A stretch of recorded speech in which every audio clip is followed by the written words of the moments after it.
Pues es alguien que admiro mucho también, que estoy muy cerca de ella, alguien que tiene su carácter. No es siempre fácil de vivir, pero tengo mucha admiración, mucho cariño, desde luego, y es alguien que admiro mucho. Es alguien que ha sabido siempre lo que quería, siempre ha sabido lo que tenía que hacer y lo ha hecho. Siempre, y siempre muy atenta a los otros, pero muy firme.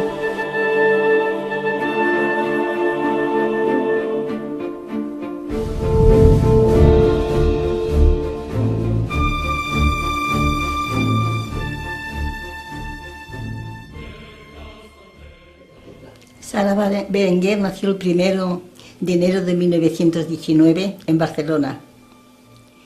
Mi padre era albañil y mi madre modista. Y vivíamos al pueblo seco. Cuando hubo la revolución, yo no sabía nada de nada. Pero mi padre era ya un revolucionario desde su juventud, porque estuvo preso en la cárcel varias veces. Pero en mi casa se había dicho que nunca se hablaría de ideas, porque mi madre no entendía nada de esas cosas.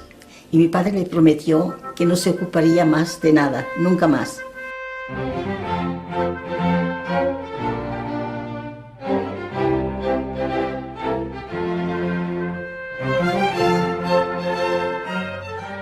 Mi padre, cuando estalló la revolución, aquella noche no vino a dormir a casa, pero mi madre no hizo ningún caso. Y al día siguiente teníamos que ir a la playa. Y mi novio, que era un maestro de escuela, vino a buscarme a casa y fuimos con mi hermana, con mi madre y los 4 hijos que tenía. Yo era la mayor, nos íbamos a la playa.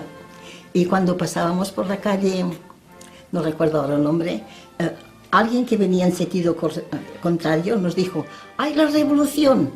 De manera que cuando me dijeron que hay la revolución, yo entré, pero luego salí a la calle. Yo quería ver quién eran los revolucionarios. De pronto pasa un coche y se para, y baja un compañero y dice: hay que poner la bandera, porque somos nosotros los que hemos hecho más. La CNT FAI iban a poner una bandera sobre el capó del coche, pero les faltaba algo para atar. Y yo pensé: ya voy a ayudar a la revolución. Entré corriendo, busqué cordeles y les fui a llevarlas, ¿no? Bueno, ya digo, ya había participado en algo.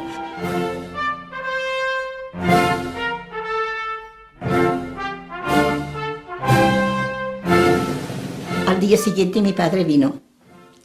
Cuando vino montado en un sidecar con 2 compañeros más, con fusil, y cuando entraron a casa nos acribillaron la fachada de tiros.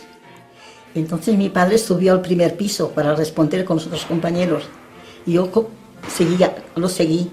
Y mi madre, la pobre, se desesperaba: bájate, que te matarán, bájate, que te matarán. Yo decía: me matarán, si matan a mi padre, yo le cojo el fusil y continúo. Y al cabo de un rato los disparos pararon y bajaron. Y cuando bajaron, mi padre me dijo: ¿no tienes miedo? Te voy a enseñar a cargar el fusil, a cargar y descargar. Y me enseñó. Y mi madre, la pobre, gritaba: no los escuches, te matarán. Bueno, se marchó, mi padre se marchó. Y al otro día volvió a venir y me dijo: nena, quiero hablarte. Dentro de unas horas o no sé, dentro de un rato, nos marchamos al frente de Aragón a defender los aragoneses. Entonces le dije yo: pues yo quiero venir contigo, yo también quiero hacer algo por la revolución. Me dijo: no, tú eres demasiado joven, tú quédate. No, yo quiero venir contigo. Y me dijo: no, si quieres hacer algo para la revolución, vamos al Comité Revolucionario de la Barriada.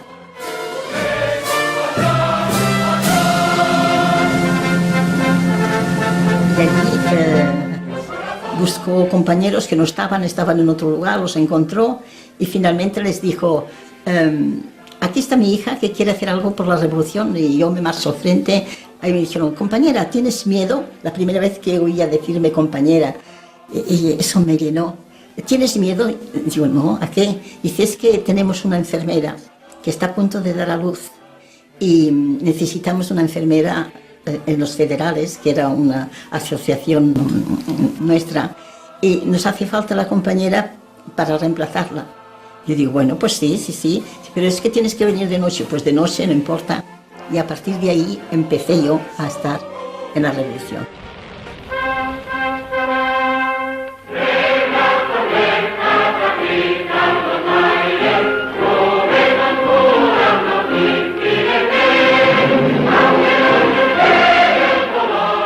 Estuve 8 días de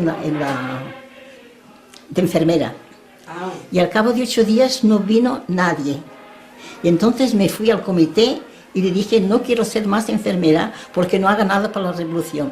No ha venido nadie, pero compañera, ¿puede venir alguien? No quiero nada. Y me marcho. Pero me dijeron, ¿es que sabes coser? Digo, sí, yo era corsetera. Pues mira, ¿nos puedes ayudar a hacer banderas y gorros y todo eso? Y me puse a hacer banderas y gorros, tenía una máquina eléctrica, era de las primeras. Después me dieron calzoncillos para coser y al cabo de 8 días o 10 vino un compañero del frente, que estaba en el frente, con un papel, un trozo de papel y decía, querida compañera, la primera vez que a mi madre le decía compañera, desde que me he marchado no me he cambiado los calzoncillos, dale un par o 3 de calzoncillos a este compañero. Yo cuando leí aquello, ¿cómo es posible? Yo todos los días estoy haciendo calzoncillos y mi padre no se puede cambiar. Terminé los calzoncillos y me fui al comité. No hago más calzoncillos. Es una cosa innata, ¿no? ¿Pero por qué? No, mi padre no ha podido cambiarse. Bueno, pero es que son muchos los que están. No hago más. Y me marché. Pero cuando me iba a mi casa pensaba, ¿y ahora qué harás por la revolución? Pues tienes que hacer algo. ¿Qué diría mi padre de ver que abandono? Y al día siguiente me levanté temprano y me fui al comité revolucionario y habían requisado un convento y en la puerta había un guardia, en fin, un miliciano. Y me dijo, ¿dónde vas? Y digo, vengo a hacer algo por la revolución. Me dijo, bueno, hay un compañero que se cuida de los trabajos de aquí, se llama Pérez de Cervera, ¿ves a verlo? Salió y me dijo, ¿qué quieres, compañera? Pues mira, quiero ayudar a la revolución. Mi padre está en el frente y yo quiero ayudar, pero no hacer calzoncillos.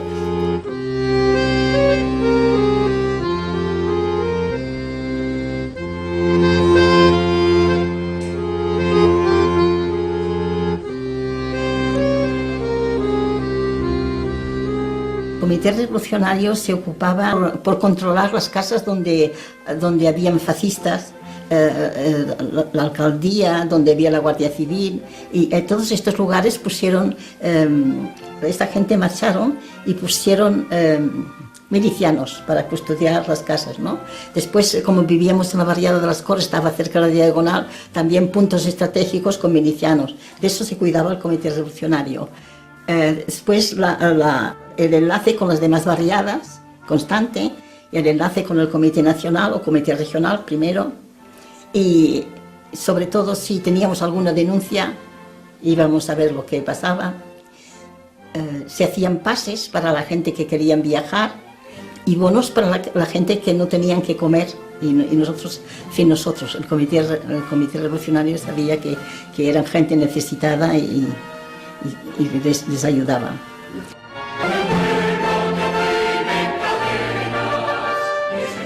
Había un movimiento juvenil que hacían conferencias y en los Ateneos, ¿verdad? Que España ya había un movimiento, ¿eh? Yo creo que por eso se levantó Franco contra nosotros, porque había mucha juventud, en particular eran naturistas, amaban el campo.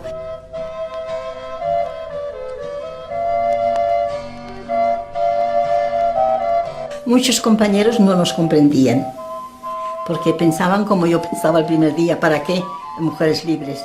Pero la cosa es que Lucía Sánchez Saunir y Mercedes Goma Posada y Amparo Poc, que eran las 3 del comité y que empezaron los grupos, fueron a hablarles y les dijeron, tenemos necesidad de que nos ayudéis y vamos a hacer una escuela porque el pueblo necesita enseñanza. Hicieron un instituto donde era Amparo Poch la directora. Había que pagar a los maestros.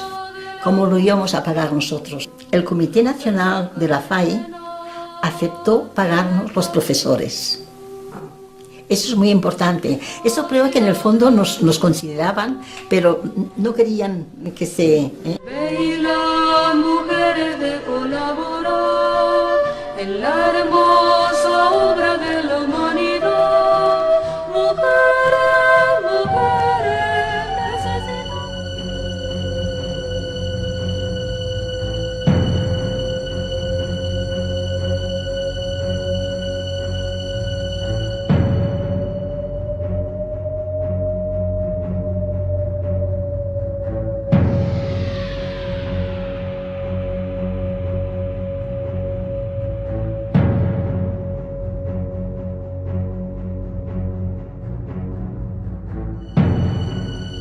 Cuando el Comité Nacional dijo que teníamos que abandonarlo todo, y vino Jacinta Escudero y nos lo dijo, entonces, pues ¿qué vamos a hacer? ¿Qué vamos a hacer? No podemos, abandonamos Cataluña, pero tenemos que seguir luchando.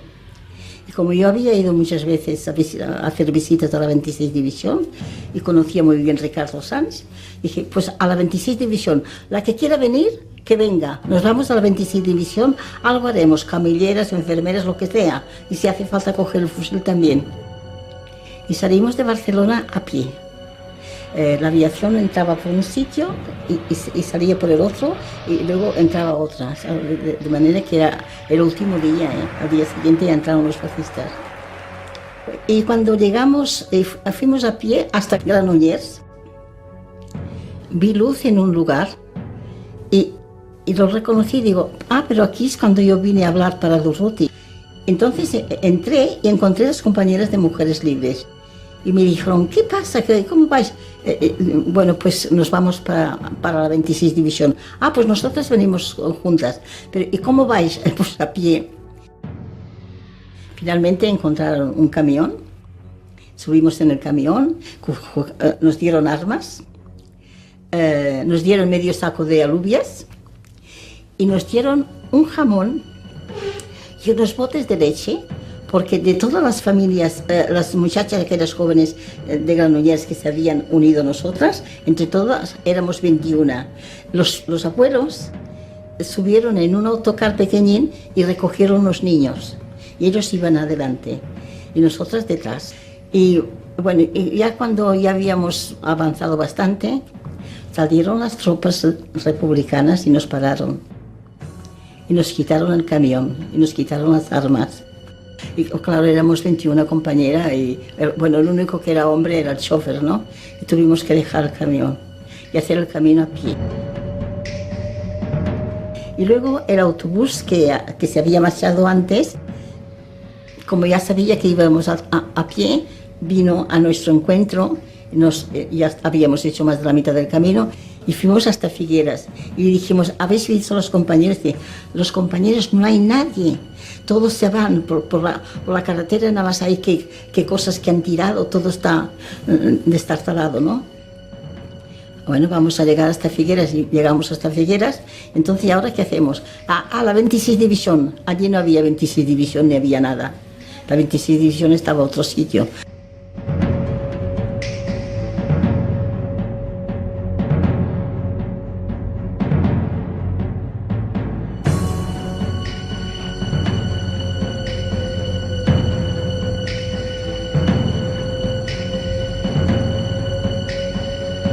Finalmente, cuando llegaba la noche, dijimos, bueno, hemos de tomar una solución. Pasar los Pirineos o pasar por la carretera. Entonces la gente mayor dijo, nosotros pasaremos por los Pirineos. Y nosotras las más jóvenes dijimos, pues nosotras pasamos por la carretera. Porque las otras abuelitas llevaban niños grandes, pero una de nuestras compañeras llevaba un niño que se llamaba Germinal, de meses. Y digo, no vamos este niño no va a pasar la frontera por la montaña, nos lo llevaremos nosotras y ya lo acobijaremos, ¿no? Y así fue. Y ya cuando se iba haciendo de día, nos quedamos sorprendidas de tanta gente que había. Y nosotros creíamos que estábamos solas. Pero tanta gente, y íbamos avanzando, pero no avanzábamos en camino, avanzábamos porque nos íbamos apretujando, porque aquella cola que había pasado aquellos 2 días adelante ya estaba la frontera, pero la frontera no abrían, estaban cerradas. Finalmente abrieron la frontera y fuimos andando. Cuando llegamos a la frontera ya era de noche. Andamos un rato y nos sentamos al suelo en una plazuela, como era muy tarde.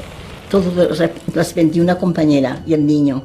Todo de repente oí, Sara, Sara. Y yo digo, ¿quién me llama por aquí? Era Lucía Sánchez Taornit. Y yo digo, ¿y qué haces aquí? Dice, hemos venido a recoger compañeros.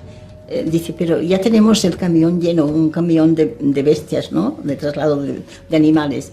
Ya tenemos el camión lleno, no podemos coger más. Pero no os mováis de aquí, esconderos un poco, porque todos los que cogen los llevan a los campos de concentración.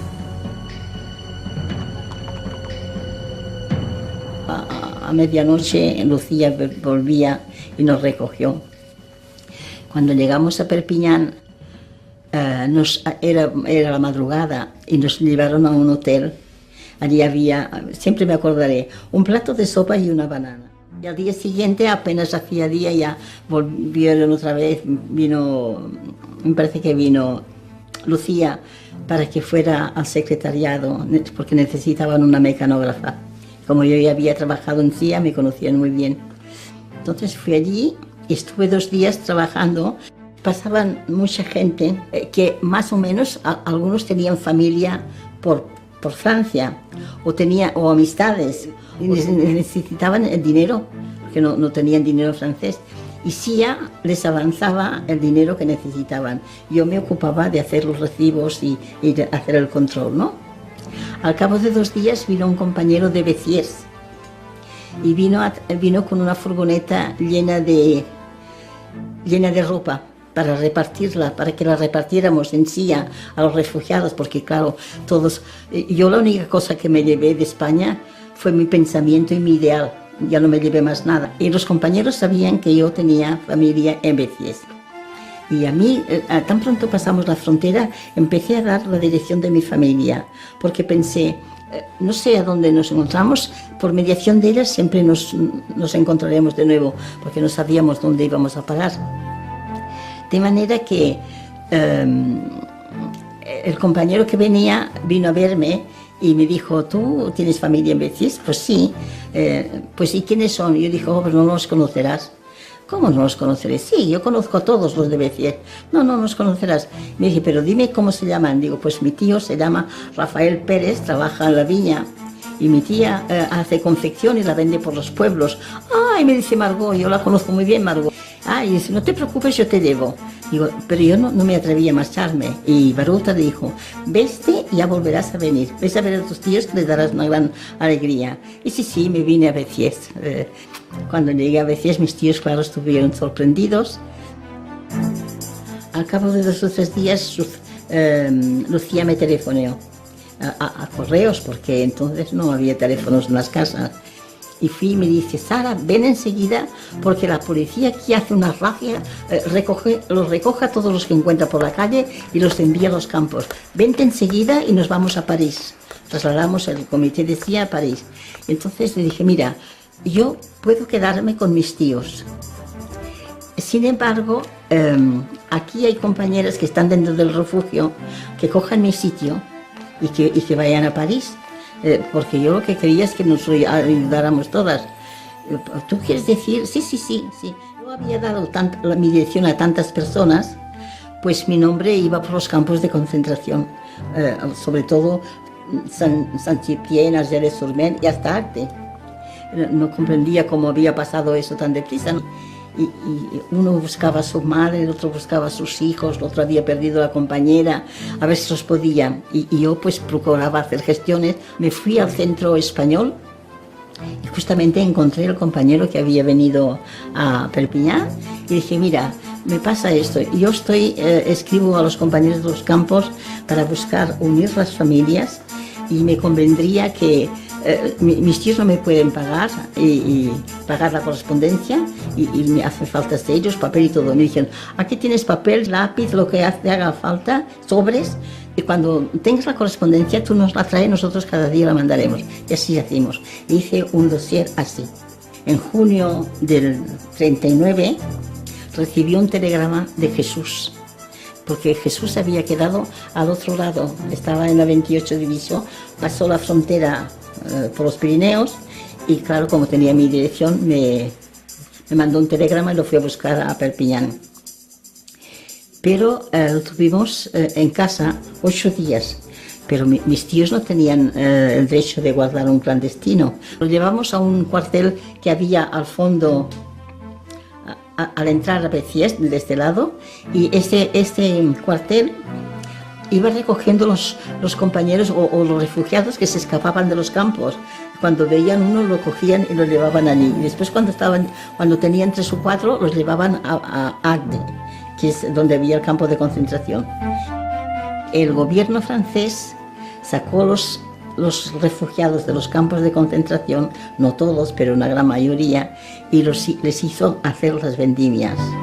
Les hizo hacer las vendimias dándole 50 céntimos por día, dormir a la paja y la comida, menos mal, ¿no? Y estuvieron en un pueblo de aquí cercano con un primo mío y vendimiaron. Y cuando terminaron las vendimias, los recogieron a todos y otra vez al campo de concentración. Ya tenían su beneficio, entonces lo llevaron a San Ciprián. De allí de San Ciprián es donde tengo tantas casas, y hasta el mes, a finales de diciembre no salió del campo. Y luego fui a recogerme con ellos. Como había tanta propaganda que México nos aceptaba, la propaganda corría por todos los campos, entonces Jesús pensó marchar a Marsella para poder embarcar.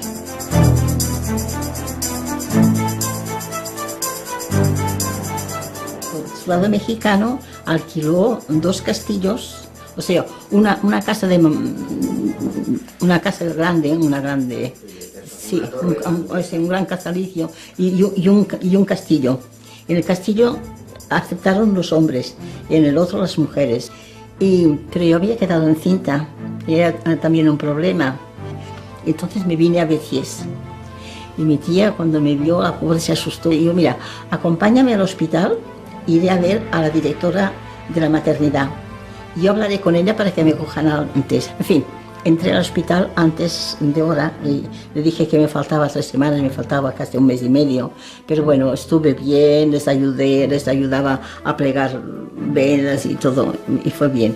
Estando en el hospital me mandaron una carta del consulado conforme me aceptaban para el embarque.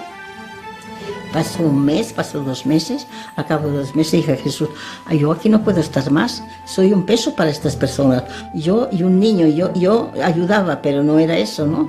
Y me fui para Marsella. Pero pasa que cuando fui a Marsella fuimos al Castillo Dichoso y él me dijo que podía entrar. Dice, sí, bueno, sí, pero es que hay una epidemia de los niños de tu edad, hay niños que se han muerto y no entres. Bueno, pues entonces, ¿dónde voy? Yo no tengo dinero. Y dijeron, bueno, allí en el pueblo hay un hotel y en el patio tienen unas barracas para la gente que trabaja en ferrocarriles. A veces tienen que pasar la noche en el pueblo y van y alquilan esas barracas por una noche, ¿no? Es allí, es muy barato. Bueno, sí, bueno, iré allí, pero vendré a comer. No, tampoco, no puedes venir a comer porque las mamás van al comedor y no puede ser. Y pues como haré yo no tengo dinero para pagar y Jesús no decía nada. Entonces la compañera que ella me dijo, mira, tú no te preocupes, tú vienes por la mañana, te daremos el desayuno, vienes al mediodía, te daremos la comida y a la noche igual, y te la llevas y comes allí. Entonces me decidí, me fui a ver a la patrona, le dije, mire usted, si quiere, yo vengo, si tiene cosas para coser, yo le coseré, nos arreglaremos con el mes. Y me trajo una cesta así llena de calcetines y medias para coser. Jesús me decía que nos íbamos a ir. No había manera de embarcar. Bueno, y cuando la cosa estaba tan apurada, nos marchamos a Bram. Los compañeros del campo de concentración le ayudaron, sobre todo a él, a buscar un espacio, un lugar para vivir, ¿no? Bueno, y allí en Bram, lo interesante de Bram es que los compañeros que aún estaban al servicio del campo de concentración, habían organizado CNT, el movimiento libertario. Y bueno, claro, nosotros enseguida nos pusimos al habla, ¿no?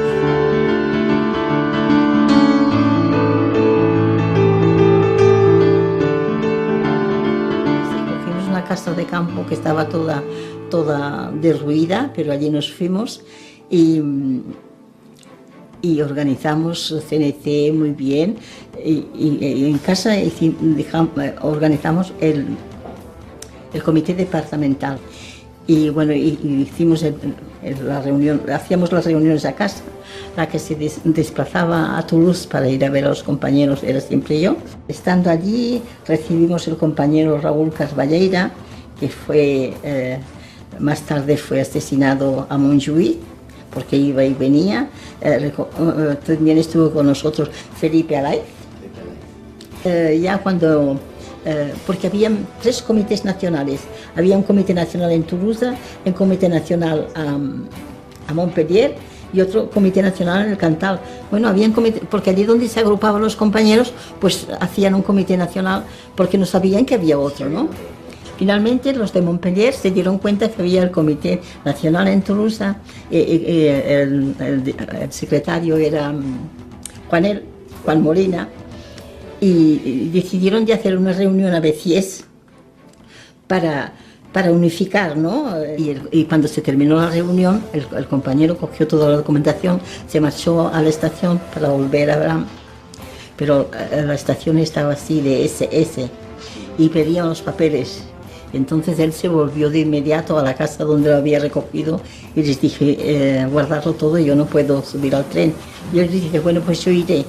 Y me vine a Béziers, fui a la casa que me dijeron y tuve la sorpresa que eran 2 de las compañeras, yo no sabía quién eran, ¿no? 2 de las compañeras que pasamos la frontera juntas, que eran de Mujeres Libres. Tenían la documentación dentro de un guante de aseo, tendido junto con otra ropa. Y fueron a buscarlo allí y me lo dieron. Porque claro, tenían también que esconder todo, ¿no? Entonces me metí los papeles en el pecho y lo que era, y las consignas las escribí con taquigrafía y me puse los guantes porque aún hacía frío y lo puse dentro de los guantes. Bueno, cogí mi niño y me volví otra vez a la estación. Subí al tren, el tren estaba así, estaba en el andén y al cabo de un rato pues me desmayé, claro, el viaje, ir y venir y bueno, encinta y un niño en el brazo. Pero no me caí, me desmayé, pero no me caí porque estaba tan lleno.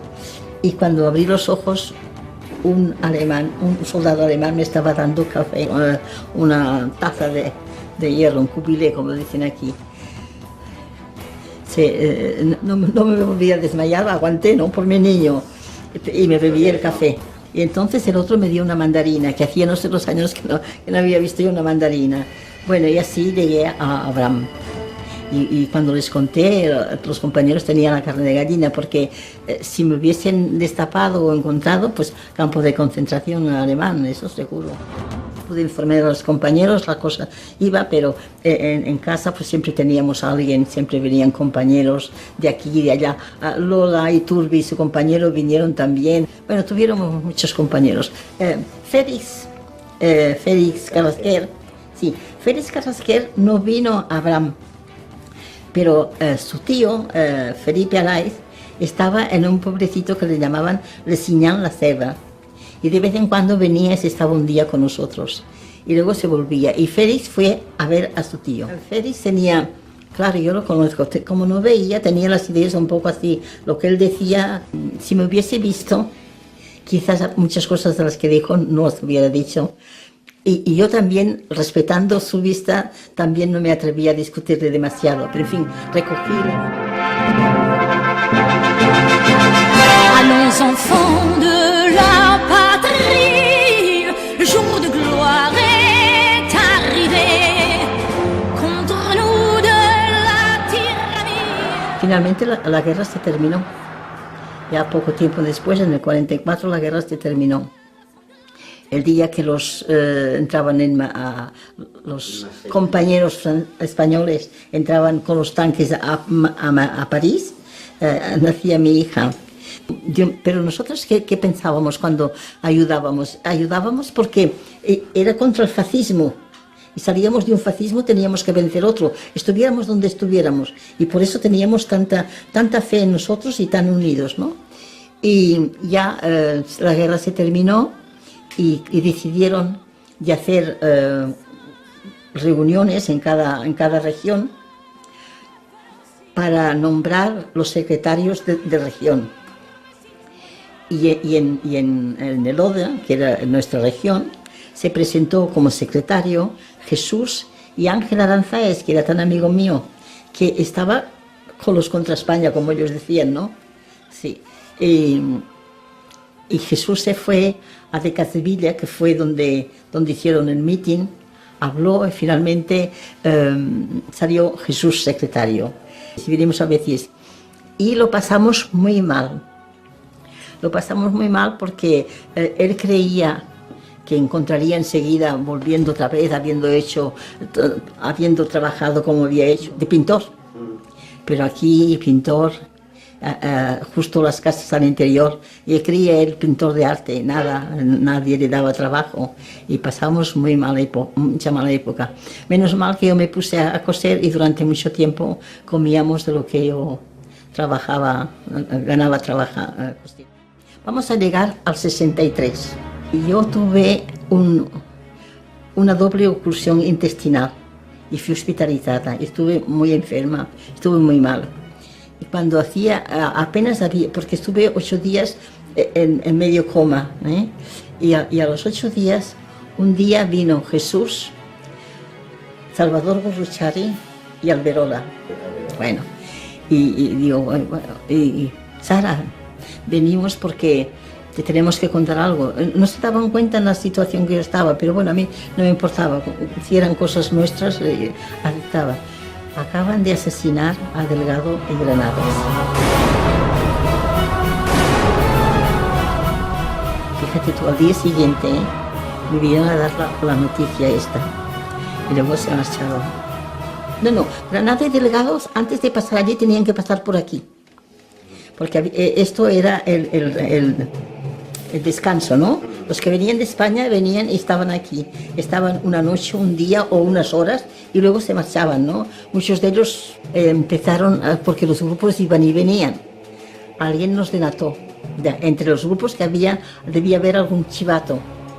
Y alguien nos delató y toda Francia, donde habían compañeros que pertenecían a estos grupos, fueron detenidos la mayoría, ¿no? Y aquí, claro, también nos delataron a nosotros y vinieron a detener. A las 7, aún no era las 7 de la mañana, picaron a la puerta, Jesús se levantó y era el policía. Y cuando abrió la puerta le dijo, Policía Nacional, ustedes hacen parte de una organización de malhechores, ¿sí? Y Jesús se quedó un poco sorprendido y dijo, no, sí, y su mujer, ¿dónde está su mujer? Y yo, como oí, me levanté y vine aquí y dijo, quedan los 2 detenidos. Pero finalmente uno de ellos dijo, déjala, no nos llevamos. Y los otros le dijeron, pero tú te responsabilizas. Y dijo, sí, yo me responsabilizo. Pero lo que no me esperaba yo es que al cabo de un momentín volvieron otra vez. Pero antes que volvieran, ya mi germinal se había levantado y le había dicho, ¿ves a la federación local? ¿Ves a ver al secretario, que se llamaba Salinas? Y dile que la policía ha venido a detenernos para que no cojan a nadie más y porque teníamos un periódico clandestino que se hacía para España. Y lo hacía Gorruchari, Octavio Alberola, todo eso. Y aquí me lo traían y era yo la que lo distribuía, ¿no? Se lo había dado el secretario. Y el secretario, en vez de romper los periódicos, se los dio a Germinal para que los volviera aquí. Germinal me vino en bicicleta con los periódicos de la puñeta, ¿no? Pero a partir de entonces, el movimiento libertario hizo marcha atrás y no aceptaban los grupos de jóvenes, que había sido un acuerdo dentro de un pleno de ayudar a la juventud de España. Y por eso Octavio había organizado tanta cosa, había Mera, había García Oliver, que había venido de México para esto, ¿no? Era una cosa para que la gente pudiera pasar al otro lado y hacer cosas, ¿no? Entonces a los jóvenes que llevaban esta actividad los rechazaron y dieron consignas a las federaciones locales de no aceptar ninguno. Yo no lo sabía, pero los resultados fueron estos, ¿no? La cosa es que una de las veces Francisco Abarca, que estaba en Bélgica, de los que siempre iba también con Octavio Alberola, mandó un telegrama al secretario de nuestra federación local para decirle que llegaba, para no perder tiempo. Cuando llegamos allí nos recibió, que él no tenía nada que recibir, y porque le mandaba telegramas. Bueno, nos recibió muy mal y nos marchamos. Entonces yo le dije a Abarca: sí, tú no te preocupes, la federación local te rechaza, porque él era el secretario, pero nuestra casa está siempre abierta, estará siempre abierta. Y yo cuando vi que la federación local nos rechazaba, me fui a ver a los socialistas y les dije: mira, tenemos un grupo que va a España porque va a hacer propaganda antifascista y los compañeros se exponen. Yo quisiera saber si vosotros podéis apoyarlos. Y me dieron enseguida el sí. Lo que no hicieron los compañeros del movimiento libertario, lo hicieron los socialistas. Entonces los socialistas se reunieron 2 o 3 veces a nuestra casa. La reunión era de ellos, pero se reunieron a nuestra casa, en Béziers, donde teníamos el almacén.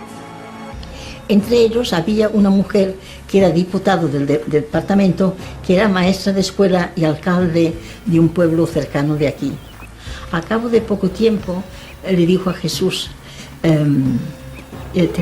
tengo material durante la clandestinidad, durante el maquis, tenemos material. Y vino un compañero de la frontera y nos dijo que él conocía esa clase de bombas. Y vino el compañero Abarca de Bélgica y fuimos a buscar el material. Fuimos a buscar el material porque yo era la única que conocía a esta señora. Esta señora, cuando llegamos, nos acompañó a su casa, a la cava, como dicen aquí, y allí habían las bombas, ¿no? Esta mujer siempre le decía a Jesús: si yo os hubiera conocido antes, es con los anarquistas que estaría, que era una mujer de temple decidido, ¿no? Bueno, la cosa es que al cabo de un año las cosas se habían apaciguado y volvimos otra vez a la federación local. Cuando volvimos a la federación local, en el 65, se organizó el congreso en Montpellier. Entonces la federación local nombró a 2 delegados, a Vicente Granero y a Jesús Guillén, y fueron a la reunión, fueron al congreso. Y había José Peirats, que representaba Venezuela, había Acracio Ruiz, que representaba, que era el delegado de Inglaterra, había Marsella, Acracio Bartolomé, había Mera, había,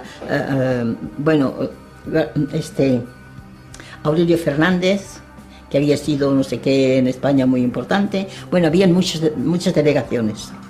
Pero la cosa es que como no aceptaban lo que la juventud hacía, dijeron que Mera había hecho malversación de fondos. Claro, Mera era una persona honrada, a más no poder. Hubo muchas discusiones y a la segunda sesión la cosa fue tan descarada que muchas delegaciones de las grandes ciudades se marcharon y abandonaron el Congreso, ¿no? Y se quedaron las pequeñas. Y el delegado de nuestra aquí, Jesús, se marchó, pero el otro se quedó. Bueno, cuando tuvimos la reunión para informar, Jesús informó un poco, no informó mucho, y luego el otro enseguida, informó, y informó de una manera que yo no estaba de acuerdo. Le dije yo: ¿pero qué ha pasado? No ha pasado nada, no ha pasado nada. ¿Cómo que no ha pasado nada? Yo estaba haciendo el acta y no tenía por qué hablar, pero a mí me indignaba de que aceptaran una cosa sin saber por qué.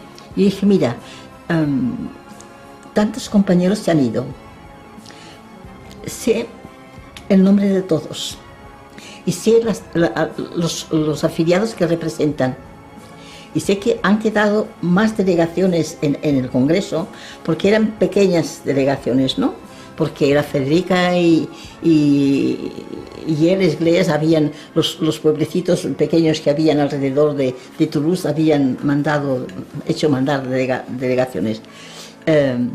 Si estos delegados se han ido, es porque ha pasado algo. ¿Por qué no nos informáis?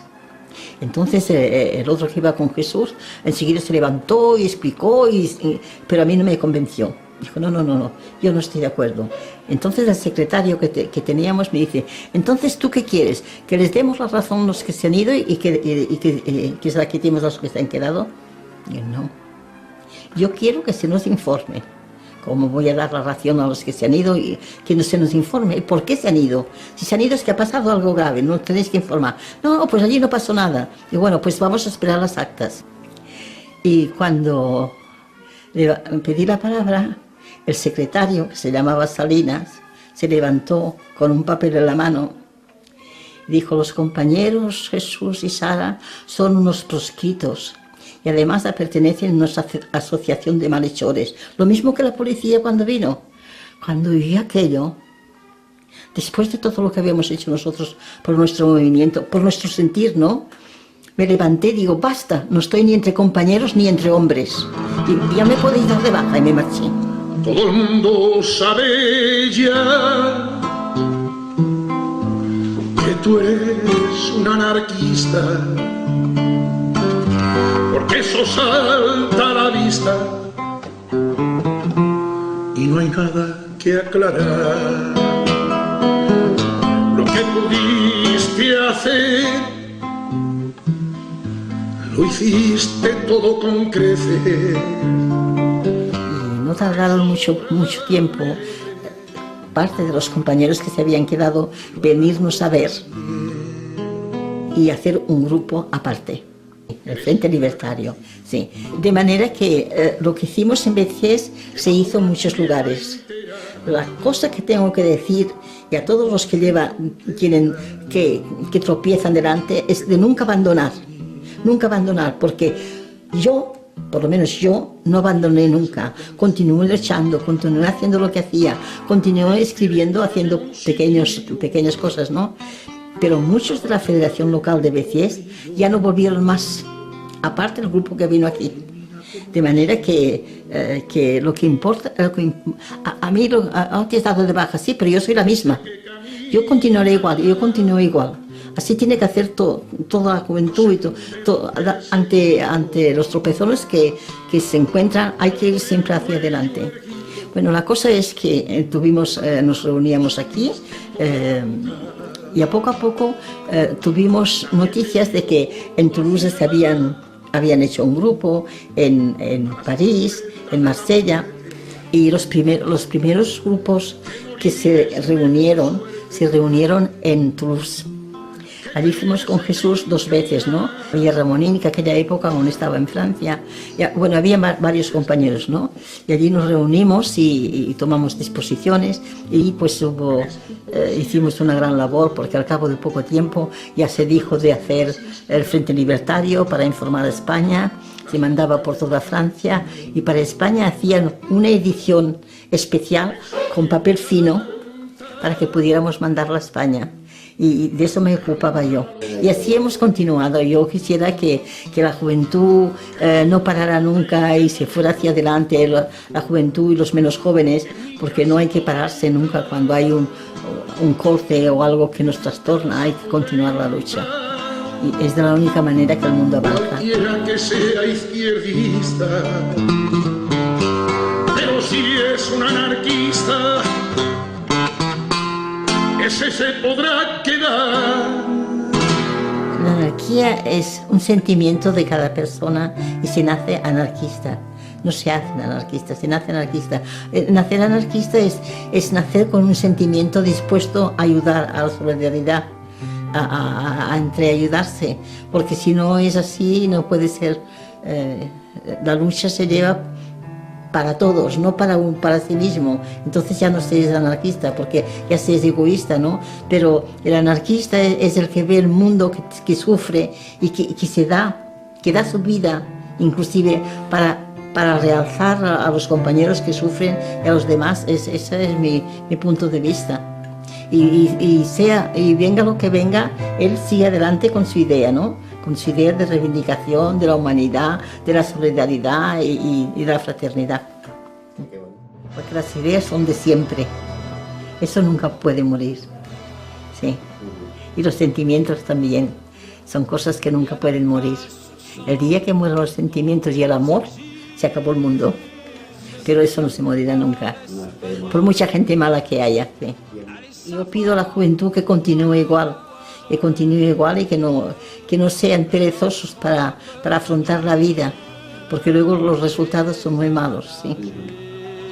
Bueno, ya hemos terminado, ¿no? Y hay un abrazo para todos los que puedan oír. Juillet 1936, dans les casernes catalanes, la mort bute sur les milices et le peuple compte ses armes. Dans les villages et les hameaux, les paysans groupent les terres en un seul et riche morceau et passe le vent libertaire.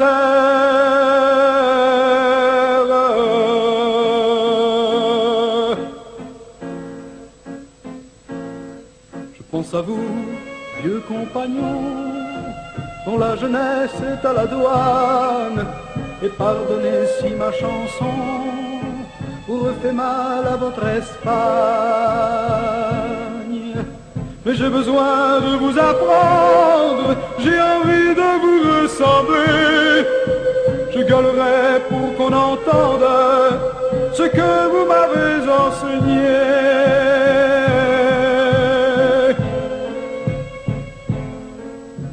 Dame tu mano, compañero, préstame tu corazón, barricadas levantaremos como ayer la Confederación. Dame tu mano, compañero, y préstame tu corazón, barricadas levantaremos como ayer.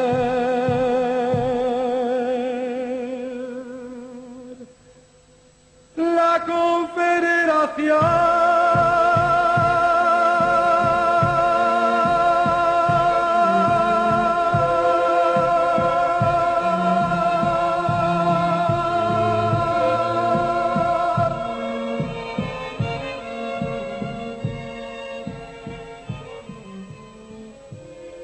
Enfermera que está a punto de dar a luz y necesitamos una enfermera en los federales, que era una asociación nuestra, y nos hace falta la compañera para reemplazarla.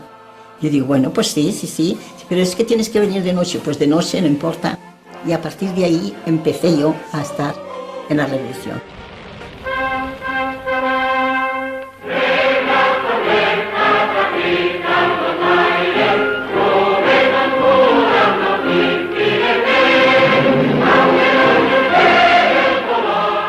Estuve 8 días de enfermera y al cabo de 8 días no vino nadie. Y entonces me fui al comité y le dije, no quiero ser más enfermera porque no haga nada para la revolución. No ha venido nadie, pero compañera, ¿puede venir alguien? No quiero nada. Y me marcho. Pero me dijeron, ¿es que sabes coser? Digo, sí, yo era corsetera. Pues mira, ¿nos puedes ayudar a hacer banderas y gorros y todo eso? Y me puse a hacer banderas y gorros, tenía una máquina eléctrica, era de las primeras. Después me dieron calzoncillos para coser y al cabo de 8 días o 10 vino un compañero del frente, que estaba en el frente, con un papel, un trozo de papel y decía, querida compañera, la primera vez que a mi madre le decía compañera, desde que me he marchado no me he cambiado los calzoncillos, dale un par o 3 de calzoncillos a este compañero. Yo cuando leí aquello, ¿cómo es posible? Yo todos los días estoy haciendo calzoncillos y mi padre no se puede cambiar. Terminé los calzoncillos y me fui al comité. No hago más calzoncillos. Es una cosa innata, ¿no? ¿Pero por qué? No, mi padre no ha podido cambiarse. Bueno, pero es que son muchos los que están. No hago más. Y me marché. Pero cuando me iba a mi casa pensaba, ¿y ahora qué harás por la revolución? Pues tienes que hacer algo. ¿Qué diría mi padre de ver que abandono? Y al día siguiente me levanté temprano y me fui al comité revolucionario y habían requisado un convento y en la puerta había un guardia, en fin, un miliciano. Y me dijo, ¿dónde vas? Y digo, vengo a hacer algo por la revolución. Me dijeron, bueno, hay un compañero que se cuida de los trabajos de aquí, se llama Pérez de Cervera, ¿ves a verlo? Salió y me dijo, ¿qué quieres, compañera? Pues mira, quiero ayudar a la revolución. Mi padre está en el frente y yo quiero ayudar, pero no hacer canzoncillos.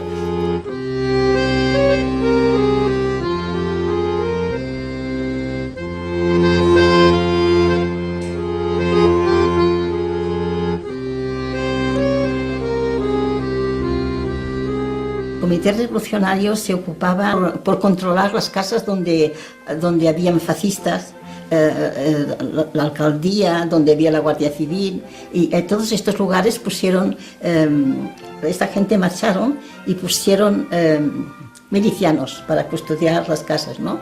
Después, como vivíamos en la barriada de las Corts, estaba cerca de la Diagonal, también puntos estratégicos con milicianos. De eso se cuidaba el comité revolucionario. Después el enlace con las demás barriadas, constante, y el enlace con el comité nacional o comité regional primero, y sobre todo si teníamos alguna denuncia íbamos a ver lo que pasaba. Se hacían pases para la gente que querían viajar y bonos para la gente que no tenían que comer, y nosotros, el comité revolucionario sabía que eran gente necesitada y mi padre era albañil y mi madre modista, y vivíamos al pueblo seco. Cuando hubo la revolución, yo no sabía nada de nada, pero mi padre era ya un revolucionario desde su juventud, porque estuvo preso en la cárcel varias veces, pero en mi casa se había dicho que nunca se hablaría de ideas, porque mi madre no entendía nada de esas cosas. Y mi padre le prometió que no se ocuparía más de nada, nunca más.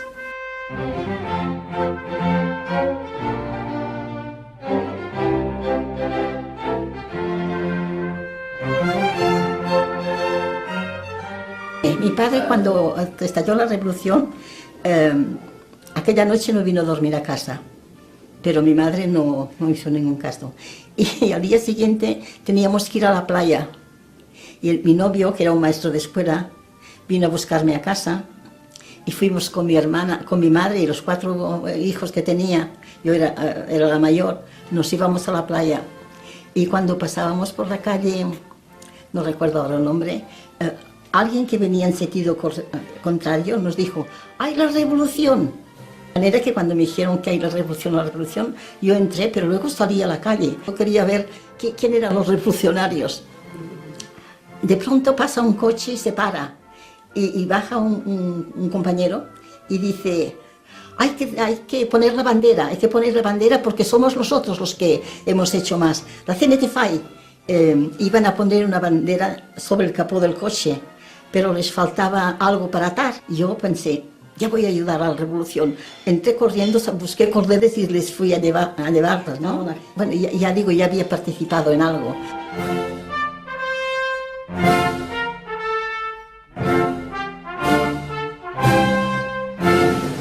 Al día siguiente mi padre vino. Cuando vino montado en un sidecar con 2 compañeros más, con fusil, y cuando entraron a casa nos acribillaron la fachada de tiros. Entonces mi padre subió al primer piso para responder con los otros compañeros. Y yo lo seguí. Y mi madre, la pobre, se desesperaba, bájate, que te matarán, bájate, que te matarán. Yo decía, me matarán, si matan a mi padre, yo le cojo el fusil y continúo. Y al cabo de un rato, los disparos pararon y bajaron. Cuando bajaron, mi padre me dijo, ¿no tienes miedo? Te voy a enseñar a cargar el fusil, a cargar y descargar. Y me enseñó. Y mi madre, la pobre, gritaba, no se escuche, te matarán. Bueno, se marchó, mi padre se marchó. Y al otro día volvió a venir y me dijo, nena, quiero hablarte. Dentro de unas horas o no sé, dentro de un rato, nos marchamos al frente de Aragón a defender los aragoneses. Entonces le dije yo, pues yo quiero venir contigo, yo también quiero hacer algo por la revolución. Me dijo, no, tú eres demasiado joven, tú quédate. No, yo quiero venir contigo. Y me dijo, no, si quieres hacer algo para la revolución, vamos al comité revolucionario de la barriada.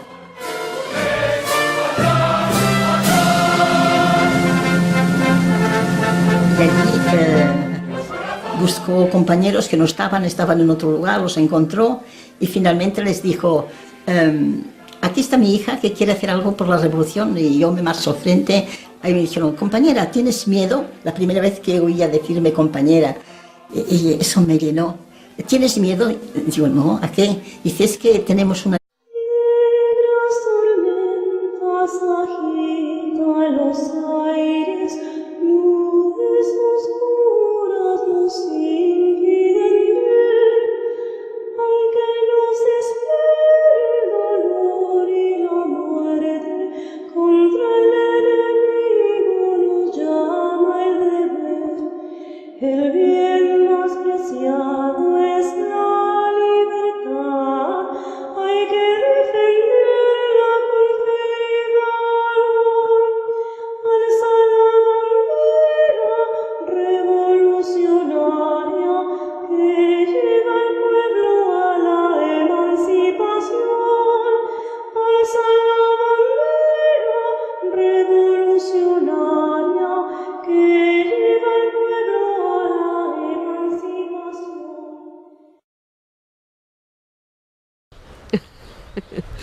Pues es alguien que admiro mucho también, que estoy muy cerca de ella, alguien que tiene su carácter.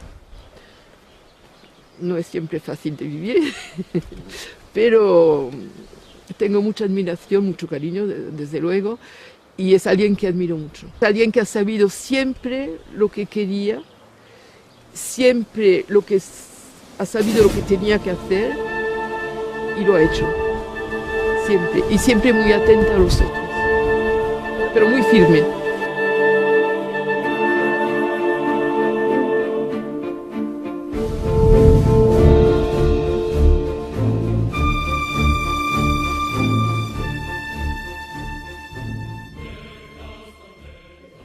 Sara Berenguer nació el 1 de enero de 1919 en Barcelona.